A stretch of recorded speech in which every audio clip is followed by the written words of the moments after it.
Importante ito sa agrikultura tayo. Ang Executive Director po ng Grupong Sinag.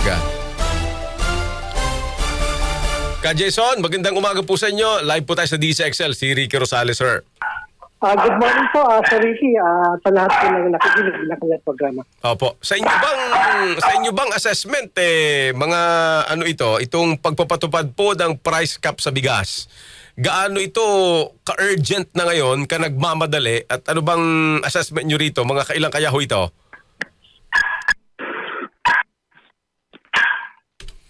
Jason?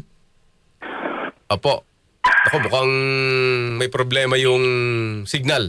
Hindi ka, Jason. Sandali lamang ha. Diyan, pakiayos mo lang. Sandali ha. Baka, iwan ko kung naririnig tayo or palit lang tayo ng linya.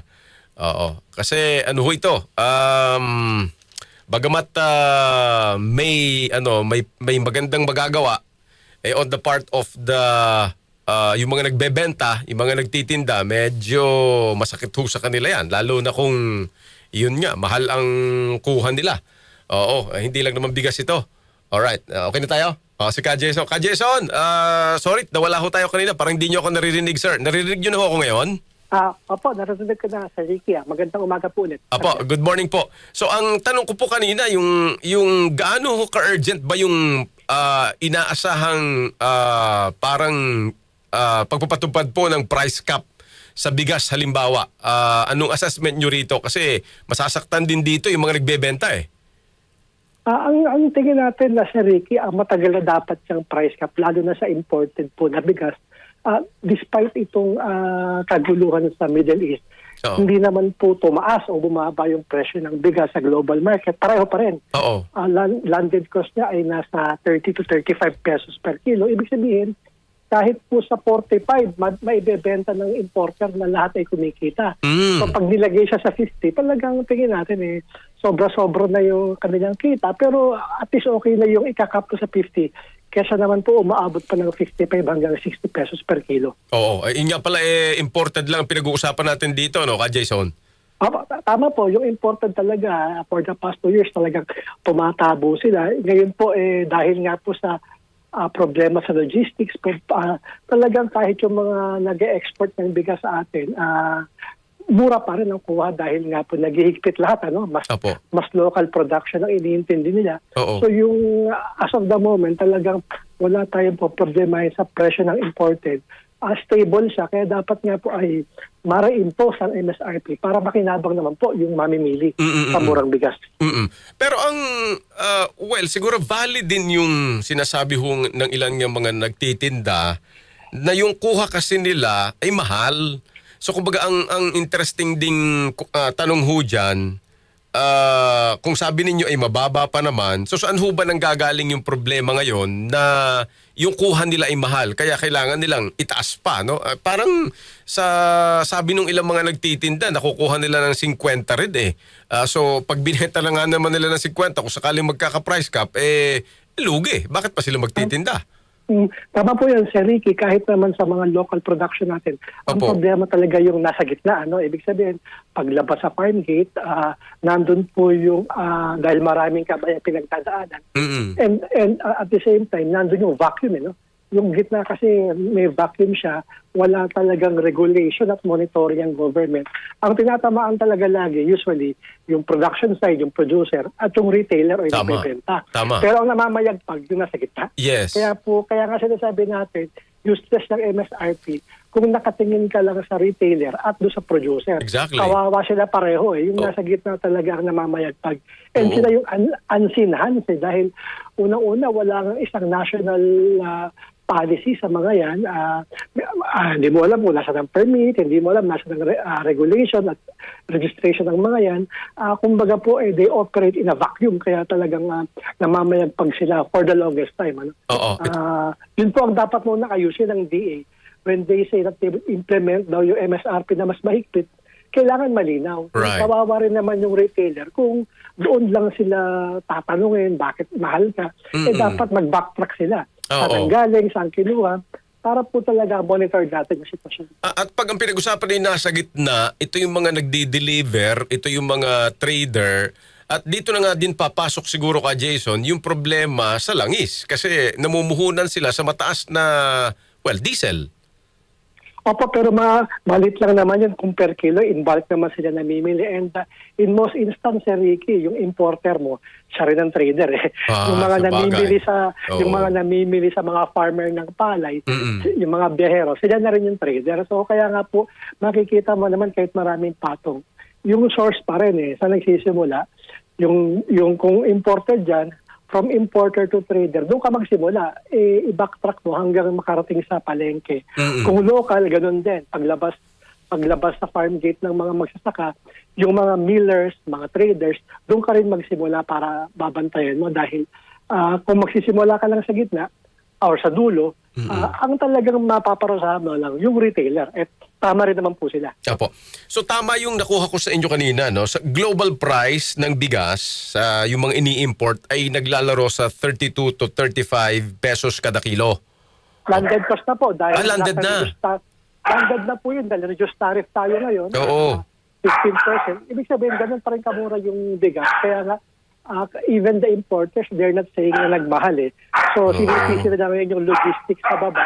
Pero yung logistics naman natin, bulto-bulto naman ng biyahe nila, Sir Ricky. Hindi naman per kilo lang. Kaya, minimal kung meron ng pagtaas. Oo, kaya kumbaga sinasabi ninyo na pagbagsak sa mga palengke, pwede naman na mga 45 kada kilo. Ang mga importers po, nung huling hearing sa Senado, sabi nila, they can sell at 45 eh. Oo. So, ibig sabihin, kaya talaga. So, Kaya. kung 50, may plus 5 pesos pa sila. Oo. Talagang May tubo pa. masaya pa rin sila. Oo, may tubo pa. Oo. So kaya nga ang tanong ko sa inyo kanina ay gaano to ka-urgent given na inahabol natin yung inflation na lagi namang ang food, yung consumption ay nangunguna dyan. So ito ba ay paano nakikita ninyo? May binabanggit din kayo kanina na sandali, solusyonan nyo muna yung sa middle nga kasi para may problema din tayo diyang malaki na hindi yan nare-regulate masyado. Pero sa inyo ho sa Sinag, gaano ito urgent? Kumaga, as in now na, kailangan na.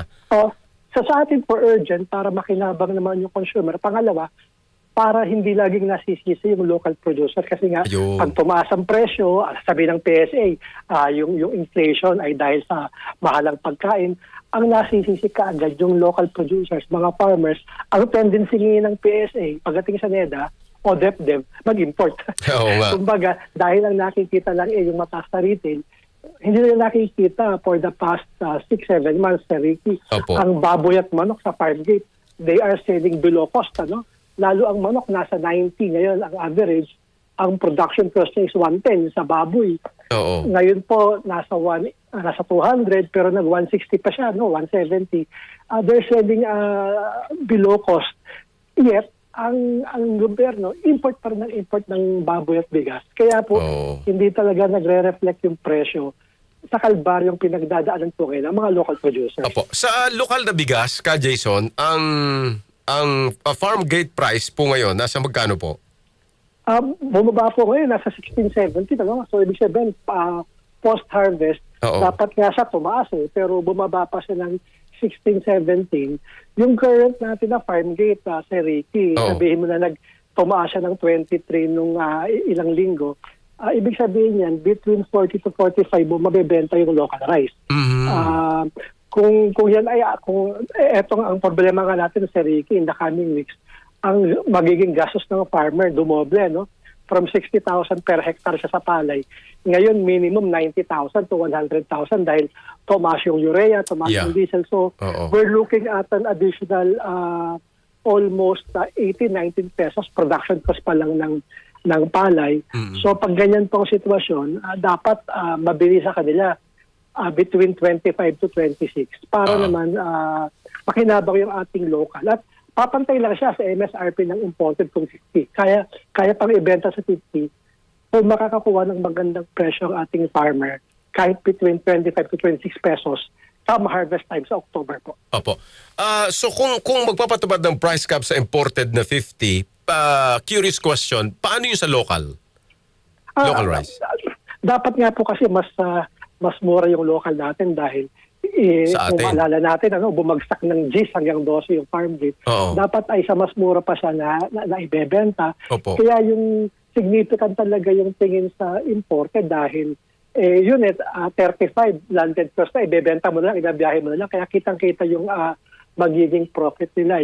Yung sa local, kahit naman sa 50 rin ang local sa Ricky, okay pa rin tayo dahil nga wag naman bumaba yung local. Tatamaan naman ang farm gate ng farmers pag binaba natin yung presyo ng local na bigas. Oo. So pwede rin na maging 50 per kilo Para yun po, for 50 local. talaga sa dahil hindi naman tumaas ang farm gate natin eh. Oo. Wag lang ipilit na ibaba pa. Oo. Tatamaan naman po yung ating mga local producers. Alright, sige. Final na lang. Ano nangyayari naman sa carrots? Bakit parang meron daw tayong kakapusan nito at mag-aangkat ulit tayo ng carrots?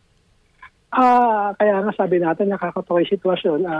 A few weeks back lang, tinatapon ng carrots dahil sa sobrang dami. Correct. Walang maibiyahe. Tingin ko, dapat regulated dahil nag-check tayo sa baba. Marami pa rin namang umaani ng carrots at sana wag mag-resort sa imports dahil pag nag-import ka, pag dumating yan, sasabay na naman sa bagong aanihin na mga carrots. Yung pang problema, yung timing lagi. Magpapanawagan ka mag-import, after ilang weeks darating siya, sasabay na naman siya sa next harvest ng mga farmers natin. Kaya doon talaga nagkakaproblema na bumabagsak yung farm gate dahil nga marami ang produkto sa pamilihan. Hindi lang carrots yan, sa Ricky ngayon. Bagsak talaga ang kamatis pa rin, bagsak pa rin ang sayote, bagsak ang cabbage. Dapat yung Oo. Sa akin lang ba yun? Humina yata yung... Humina ba? Dating? Oo. Ito yung binabanggit niya. Jason, sorry, naputol ho tayo kanina. Medyo pumangit yung signal. Oo. Apo, pasensya rin po. Ang nahihinuha ko doon sa binabanggit nyo kanina, ano ba ito? Parang artificial yung kakapusan ng carrots? At sinasabi nyo, hindi lang naman carrots yan, kundi yung iba pang mga gulay? Ang sinasabi natin sa Ricky, kasi ang life cycle naman ng mga gulay, mabilis lang, months lang yan. Oo. So pag ikaw kahit may sinasabi silang kakulangan, ang problema yung imports natin usually dumarating yan. Kung ngayon ka magpaplano mag-import, papasok yan sa panahon na aani na uli yung ating mga farmers. Ayun. Yun po, ganun po nangyayari lagi. Kaya pumapatong-patong. Oo. Kaya alam po sinasadya, kaya pag dumating yung harvest, nandun ang imported, nababarat ang farmers. Kaya po dapat talaga merong long-term at directional na pagpaplano dyan ang ahensya. Dahil ayos, yun po talagang practice sumasabay yung import sa panahon na aani ka. So talagang ang mangyari, nababarat ang farmers natin. Oo, local. Hindi siya nakikita sa Manila dahil masaya tayo pag murang presyo sa palengke. Oo nga. Ang kawawa talaga yung ating pong mga local producers na pumapasan ng napakamurang bilis sa kanila ng mga traders. Oo, nababalik pa rin doon sa usapin naman ng importation nga, na masyado nakasandig sa importation. Tama po. Oo, nako. Ano pa ba? May binabanggit kayo kanina, hindi lang carrots Pakiulit nyo ngayon sa Jason. Yung sinasabi natin sa ngayon, talaga ang marami ngayon na supply ay yung cabbage, kamatis at mga sayote. Napakarami po ngayon sa mga bagsakan. At ang talagang panawagan pa ay sana makuha ang mga produktong ito imbis na itapon o hindi na ibenta ng ating mga farmers. Makinabang naman yung mamimili. Sa murang presyo po ngayon ng mga vegetables. Okay. Itong ano naman ito sa karning baboy, mga liempo? Opo, gaya lang nabanggit ko kayo na Sir Ricky, for the longest time, ang baba ng farm gate ng baboy at manok, ang baboy nasa 200 pesos per kilo. Ang cost structure natin plus 150 ang liempo mo. So dapat 350 may bebenta mo yung liempo. Basta lahat. Opo. 380, okay na rin tayo. Kumbaga para binili sila. Huwag naman yung sa kasalukuyang presyo ng 450 ngayon hanggang 470. Lagpas 400 talaga.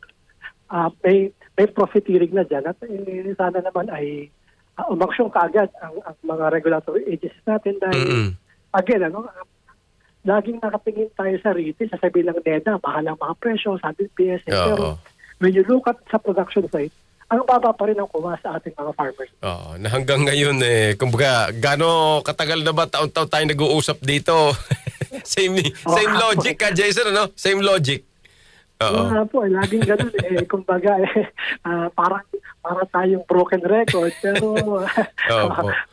Well, ang isa din naman natin tungkulin niya, maghatid ng latest na information sa ating mga kababayan para kahit paano, kumbaga may idea ho kung ano na nangyayari sa agriculture products natin. So, klaro, salamat ka, Jason, sa inyong information. At least kayo nakausap namin, kayong on the ground. Mahirap kasi minsan nakabase lang sa Department of Agriculture. Opo, maraming salamat din Salamat, po sir. sa pagkakataon. Thank Sir you. Ricky, at good morning po sa kanila. Mabuhay ka, sir. Mabuhay ka. Jason Kainglet, Executive Director po ng Samahan ng Industriya ng Agrikultura. DCXL 558